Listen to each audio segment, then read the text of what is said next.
In this Jamaica, it takes a lot to shock the senses, but I can tell you that people are horrified about a story coming out of Westmoreland where an elderly woman reportedly died inside her home 2 years ago, but the caregiver still stayed inside the home with the woman's corpse and failed to report it to the authorities. A concerned relative went to the premises 2 years later and summoned the police after becoming suspicious. That's when it was discovered that the woman's mummified remains were inside the house and the caregiver was living alongside, existing alongside the mummy. We have two experts on matters concerning aging and the elderly to give us some perspective on the factors that may have influenced one of the most bizarre stories that many people have reported on in all time. Yeah, it's still shocking. This is Lead Story on this Wednesday. Let's start the show.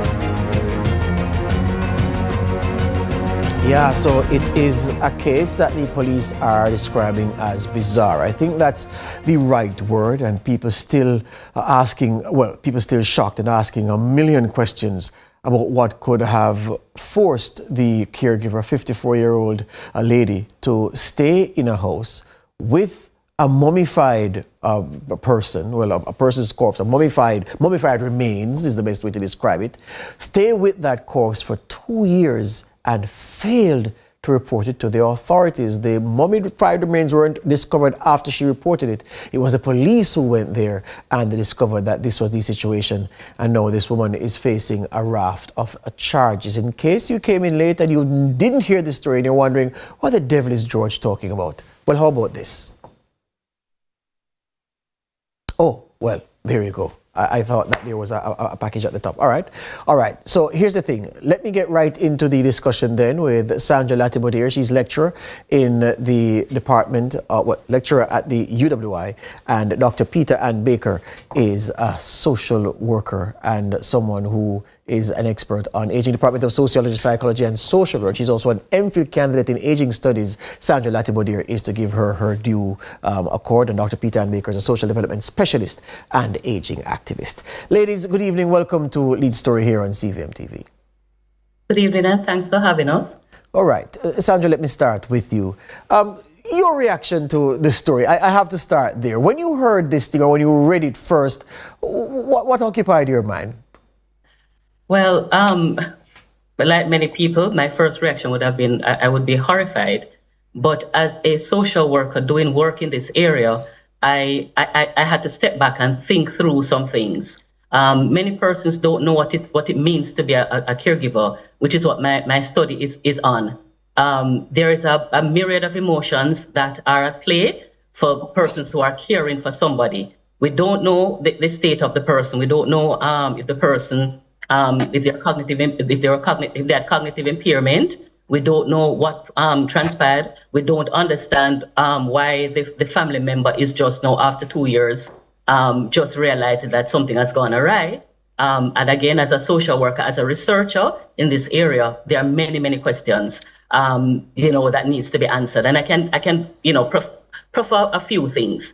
In my study, looking at caregivers of persons with dementia, we know that caregivers are themselves, many of them are women, many of the caregivers are women, many of them are middle-aged, so some of them are also experiencing issues as well, whether it be psychological issues, neurological issues, they're dealing with their own personal medical issues as well as they care for somebody else. They're mainly family members. Many of them don't have the resources to do all the things that they need to do. Sometimes the other family members are what we call absent family members. And so they only call or they stop by and they criticize the caregiver, the person who's giving care. And so it's a complex, caregiving is a complex issue. It is tied up in emotions. It's tied up in love. It's tied up in guilt. It's tied up in it's a whole array of complexity that people need to understand. And oftentimes the caregivers themselves think that they are the best person to care for this person, even when they themselves are stressed. And so the societal perception of persons who don't care for their family members are that they are wicked, they're cruel, they're mean, and so on. So it's a myriad of emotions that this that caring involves. A strong and leave it there. Yes. Well, strong opening there, Sandra. We lost Dr. Baker for the minute, so it's just you and me for the time being. Let me take the break though and come right back and pick up. This is Lead Story on CVM TV, talking about that horror case in Westmoreland where a woman's mummified remains in a house for 2 years with a caregiver present and not reporting it to the authorities.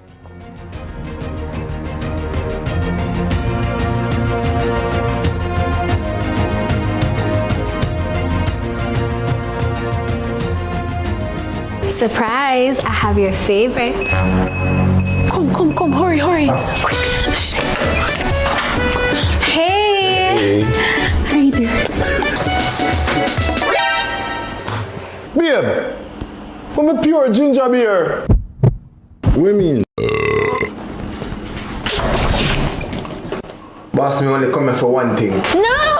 After all them years, you give me pure ginger beer. Come and tell me what is bothering you, Krishna. Come on. If Mummy wins tomorrow's competition, then she will leave and take me away. I won't allow that. So the court gives the order that from today, Krishna's legal guardian will be her father, Mr. Sagar Chaturvedi. I don't want to hear Ganga's name again as long as I live. Ganga. Brought to you by Hyundai or Hyundai. Hey everybody, I'm Yendi, and this is Odyssey with Yendi. In this space, we connect with some of your favorite people as they share their journeys. Here we have some unfiltered conversations as we deep dive into their inspirations, motivations, and experiences to inspire our own life journey.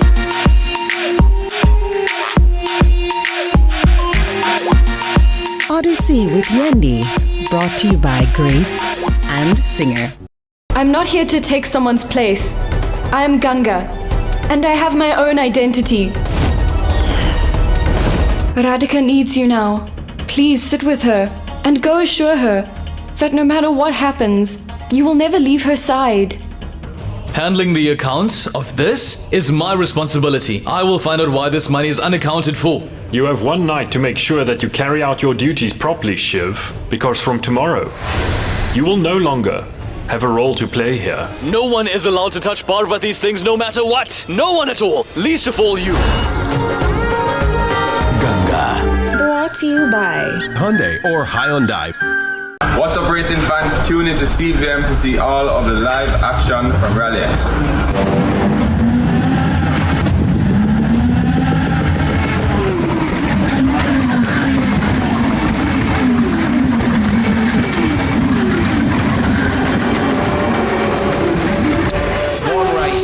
An all-new Rally X highlights this Friday at 10 p.m.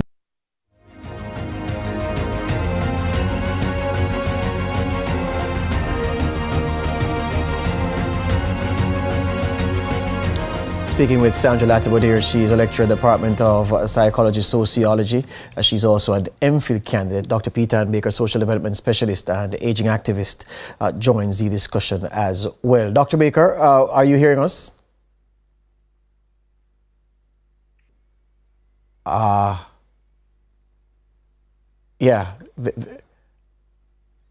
There's an audio issue we have there. All right, let me just crack on with Sandra for the time being as we try to get that resolved.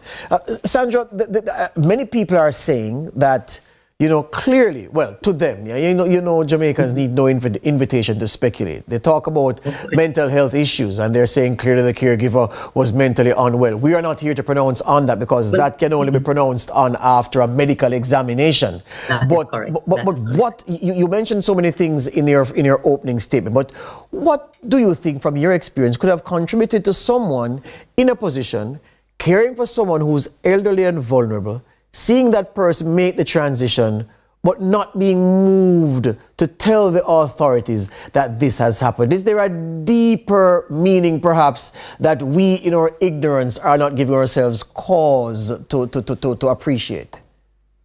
We may not want to call it, but mental health issue is real. Oftentimes, when persons are caring for somebody, for a long period of time, there's what we call syndrome, Stockholm syndrome. Yes. So the person may have transitioned, but that has not translated to the caregiver that person has passed. Sometimes it's persons are just not equipped to deal with it. Again, they may not be in a mental state, because it can't be a rational person that would have a corpse in the home for 2 years and not deal with it. So we have to call it for what it is, and oftentimes caregivers themselves need support. We often leave family members, we often leave caregivers on their own to care for somebody. It's not an easy task to care for somebody.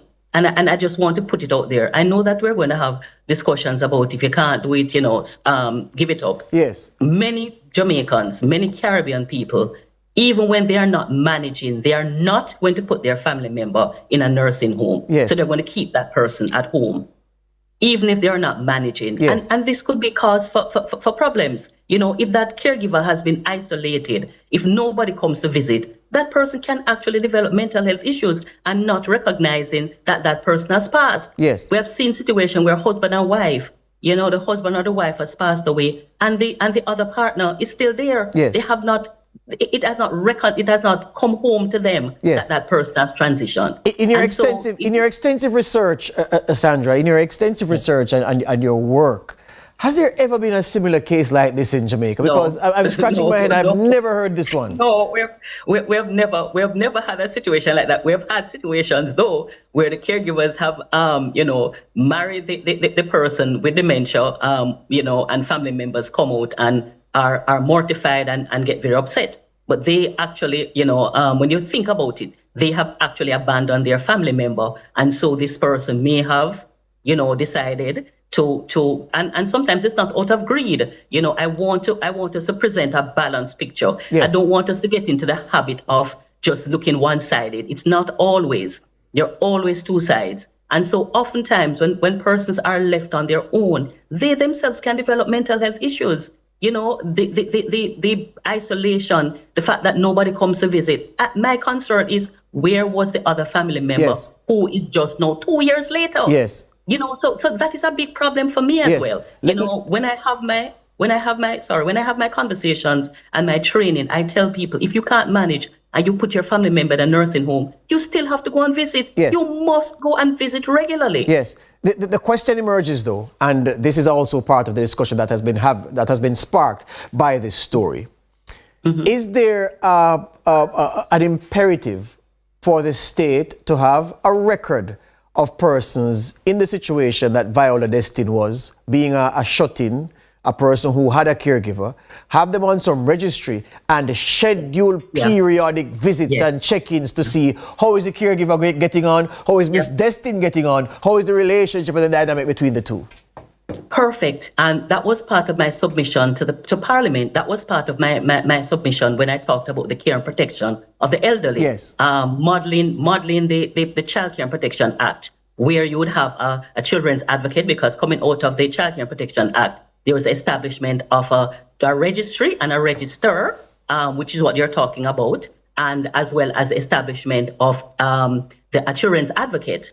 And so that was a position that I placed when I went to the Parliament to put that forward as one of the considerations, where you have regular visits, just like what you, and we do have in some parishes, we have home visits. And the Ministry of Health, to give them their due, there are community aides that go and visit. If you are registered with a particular clinic in your community, they do come and visit if you miss your appointment. So we do have some of those services in place. It's not standardized. It's not, not every parish has the same level of coverage, but it does exist. Yes, and of course the legislation that you speak of is the Elderly Care and Protection Act, which is in development, and which the Senate leader, the leader of the Select Committee spearheading the development of the legislation, Shireen Golding Campbell, says the government has provided all the tools for the legislation to be fast-tracked. All right, hold it right there, taking our final break, coming right back with more. This is Lead Story CVM TV, talking about the issue, a strange case. Woman dead inside her home for 2 years, caregiver there with her for all the time, and didn't report it to the authorities.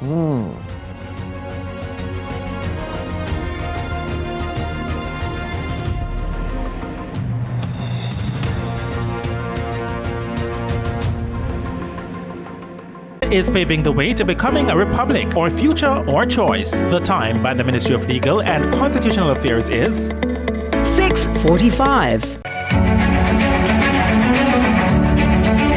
Join us this week on Tourism One-on-One as we examine the growth of the Morgans Group, the local bedding manufacturer, and how they have benefited from various initiatives of the Tourism Enhancement Fund, including through the Tourism Linkages Network.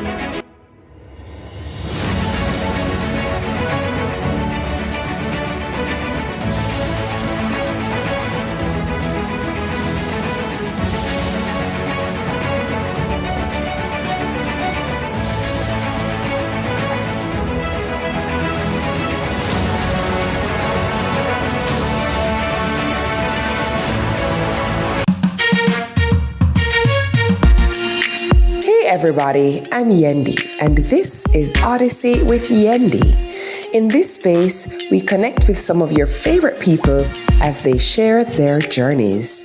Here we have some unfiltered conversations as we deep dive into their inspirations, motivations, and experiences to inspire our own life journey.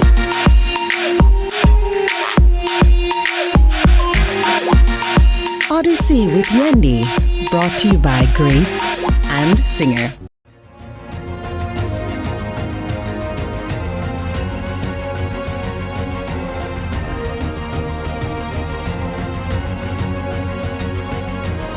Back with us here on Lead Story CVM TV, talking to Sandra Latibo, dear lecturer, Department of Sociology, Psychology and Social Work. She's also an MPhil candidate in Aging Studies, and she works with, she lectures at the UWI.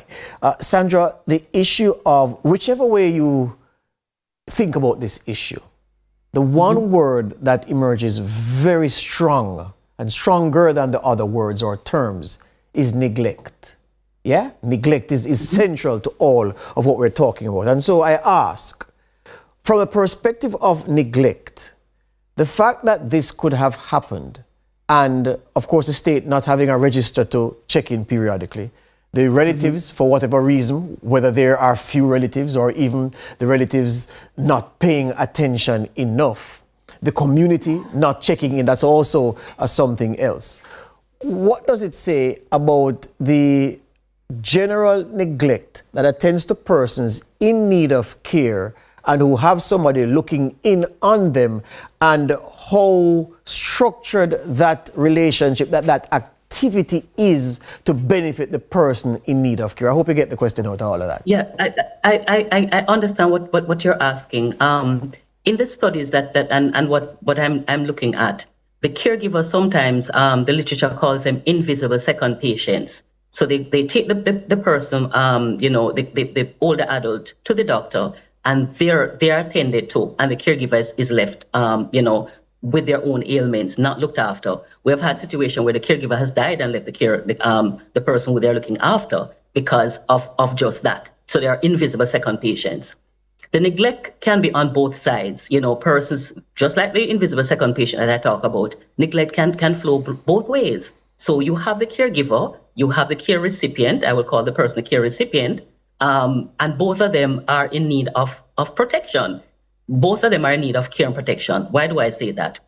Oftentimes, the caregivers are family members and they themselves are not trained. So we call them informal caregivers. Yes. They have no training. This care is thrust upon them. They are unprepared for it. They are willing to do it, but they are unprepared to deal with it. And so they take it on as best as they can. And they are not going to shirk their duties. They're going to do it.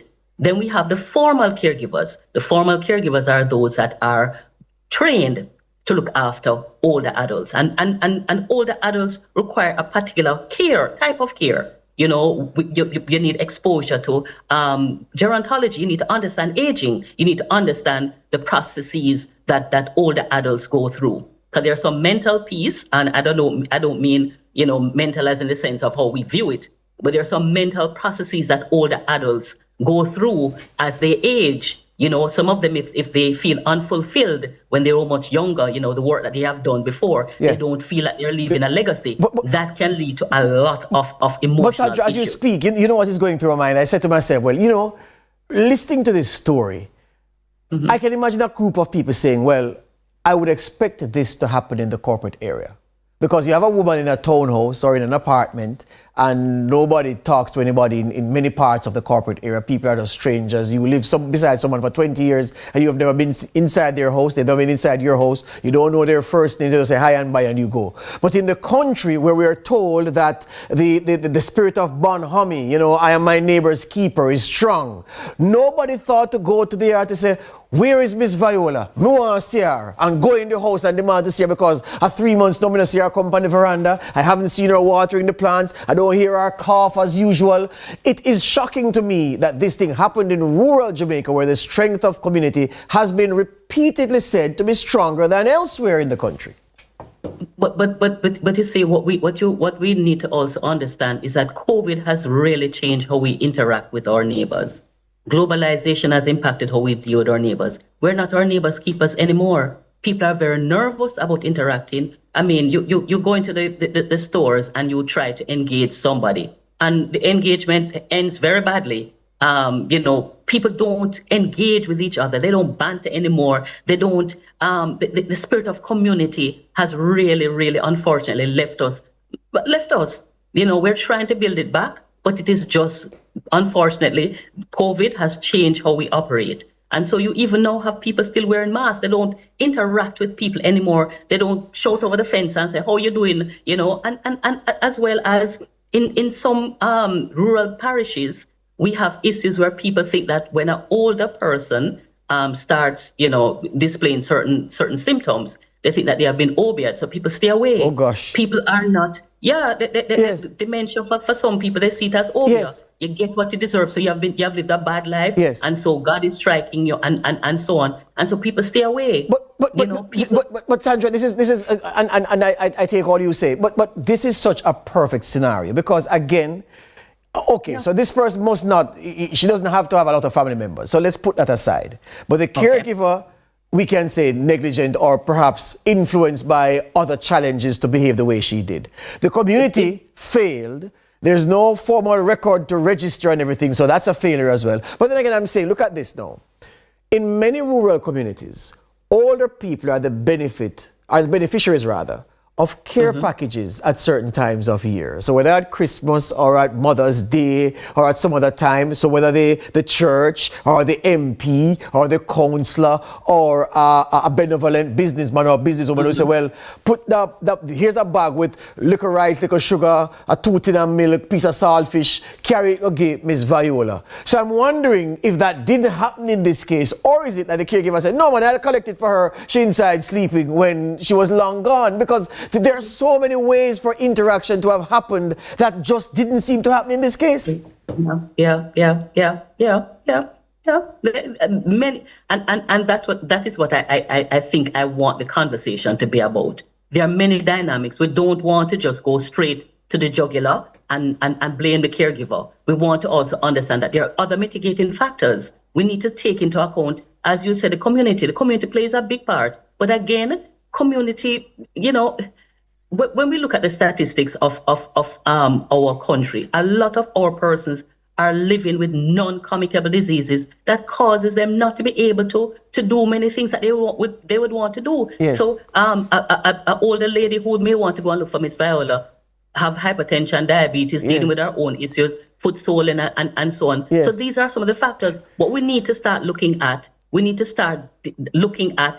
one, you know, how do we age well? So we need to start talking about the diet for all of us. And old age don't immediately you start having issues. It starts from you're born. Yes. How do we eat? How do we engage with each other? Do we exercise? Do we socialize? Because socialization is a big part. Yes. Again, many persons do not engage with their neighbors. And it's not only it is sad, but the rural parishes are catching on, and they're not engaging with each other. Sad. Because again, many of us move from town and go to some of these communities, and we go with those same behaviors. Absolutely. We don't engage, we don't be a part of the community. So we move in there and we want to be a recluse. Yes. And so we don't engage with each other. Hear you on that. And so, communities, rural communities, the face of it has changed. Yes.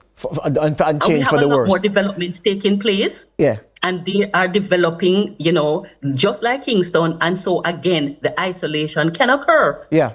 So we also have to look at that too. So communities are not defined as how it used to. Yes. Lots of things have changed. Yeah, lot of reasons for the situation as we are having it. Thank you very much for your time this evening, Sandra. I should have had Dr. Baker with you, but such is it. You did a very fine job, and thank you again. Thank you for having me. Sandra Latibodir, lecturer at the UWI Department of Sociology, Psychology and Social Work. She's an MPhil candidate in aging studies, and I appreciate her contribution. What a thing, a tragedy. Dead in your own home for 2 years, your caregiver there with you every day, didn't report it to the authorities. Family member pops up 2 years later to say, wait, something not right. Calls the police go in, they find mummified remains. It's really, really sad. Yeah? That's my time. I break for the news. Well, I make way for the news at 7.